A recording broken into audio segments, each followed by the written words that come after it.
দুদিনের বৃষ্টিতেই ডুবলো শিলচর শহর। কৃত্রিম বন্যা নিয়ে পৌরসভার বিরুদ্ধে সরব কংগ্রেস।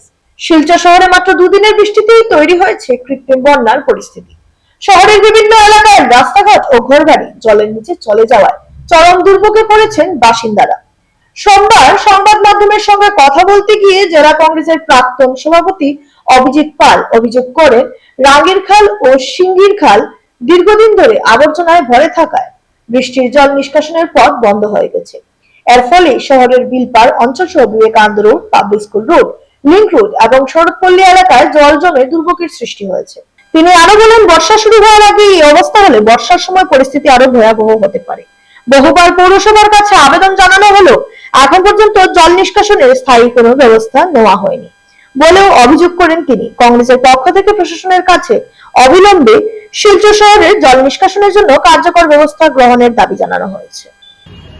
আজকে 2 দিনের বৃষ্টিপাতের ফলে এখন পর্যন্ত চৈত্র মাসের বৃষ্টি, বর্ষা এখনো শুরু হয়নি।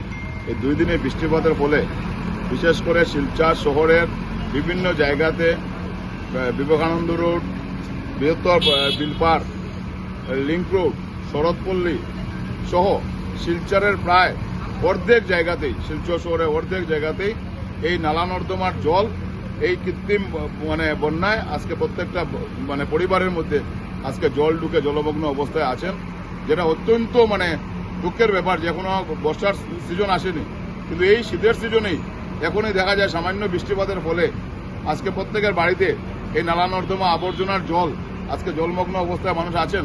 বিশেষ করে এই বিলপাড় অঞ্চলে আমরা গত বছরও আমরা এসে কিন্তু এই শ্যামানন্দ বাবার আশ্রমের পিছন সাইড, এই ইন্দ্রপ্রস্থর এই জায়গাতে দেখা যায় যে ঠিক আমরা পৌরসভাকে গতবারও অনুরোধ করি, পৌরসভা অনুরোধ করার পরে এসে জাবড়াটা এই আবর্জনা নালা থেকে পরিষ্কার করা হয়েছিল। কিন্তু আজকে যখন শীতের সিজন যায়, শিলচরে একটা জায়গা তো মিউনিসিপ্যালিটি কোনো ধরনের নালা নর্দমা পরিষ্কার করে না। আজকে আপনারা দেখবেন যে এই আবর্জনাগুলো প্রায় 1 বছরের জমা আবর্জনা, আজকে যখন মানুষ ঘরে জলমগ্ন অবস্থায় আছেন 2 দিন ধরে, মানুষের ঘরে রান্না হচ্ছে না, মানুষের বাচ্চারা স্কুলে যেতে পারছে না, তখন মানুষ যখন হাহাকার সৃষ্টি করেছেন, মানুষ যখন নিজে গিয়ে পৌরসভাতে গিয়ে হাল্লা চিৎকার শুরু করেছেন যে আমরা এই অবস্থায় আছি। বিলপাড়ের মানুষ, বিলপাড় এত বড় বৃহত্তর বিলপাড় এলাকা, এই বৃহত্তর বিলপাড় এলাকার প্রত্যেকের ঘরে আজকে এই নালা নর্দমার জল, প্রত্যেকের আজকে নিচতলা যারা বসবাস করেন প্রত্যেকের আসবাবপত্র নষ্ট হচ্ছে।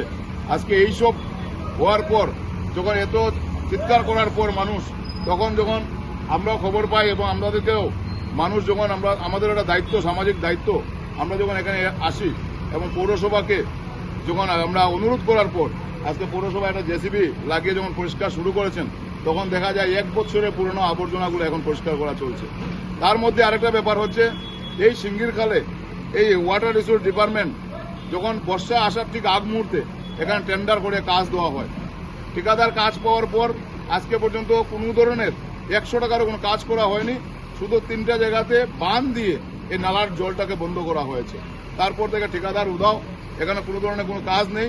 এই বর্তমান সরকার শুধু খালি কাজের নামে খালি শিলান্যাস ওনারা করেন, ওনারা শিলান্যাসের জন্য সরকার, শিলান্যাস করার পর ঠিকাদারকে কাজ দেওয়া হচ্ছে ওনাদের মুখ্য উদ্দেশ্য, কিন্তু কাজগুলো ইমপ্লিমেন্ট ওনারা দেখেন না। আমার সম্মানীয় বিধায়ক, উনি 5 বছর ধরে আমরা দেখি ফেসবুক লাইভ করতে, রাতে রাতে ঘুরতে, কিন্তু আজকে এইসব জবাব দিতে পারবেন না। এই যে বিলপাড়ের মানুষের দুর্গতি, বিলপাড়ের মানুষ আজকে যেভাবে প্রত্যেকটা একদিনের বৃষ্টিতেই বিলপাড়ের মানুষের ঘরে ঘরে আবর্জনার জল ঢুকে, বিলপাড়ের মানুষ আজকে এই জমা জলের সমস্যায় আজকে জর্জরিত।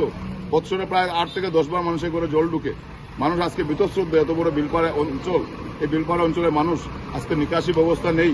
শীতের সিজনে দেখা যায় কোনো ডিপার্টমেন্ট, বিশেষ করে মিউনিসিপ্যালিটি ডিপার্টমেন্টে কোনো ধরনের কাজ নেই, কোনো ড্রেন পরিষ্কার করে না, কোনো নালা পরিষ্কার করা হয় না। আজকে দেখবেন এসিবি ওনার শীতের সিজনে লাইনের কানেকশনে কোনো কাজ করে না, ঠিক বৃষ্টি একটু দেওয়ার পরেই দেখা যায় চারদিকে আজকে কারেন্ট নেই। প্রত্যেকটা ডিপার্টমেন্ট ওনারা ইচ্ছা করে বসে থাকেন, কিন্তু কোনো ধরনের কোনো কাজ করা হয় না, কোনো প্রিপারেশন নেওয়া হয় না।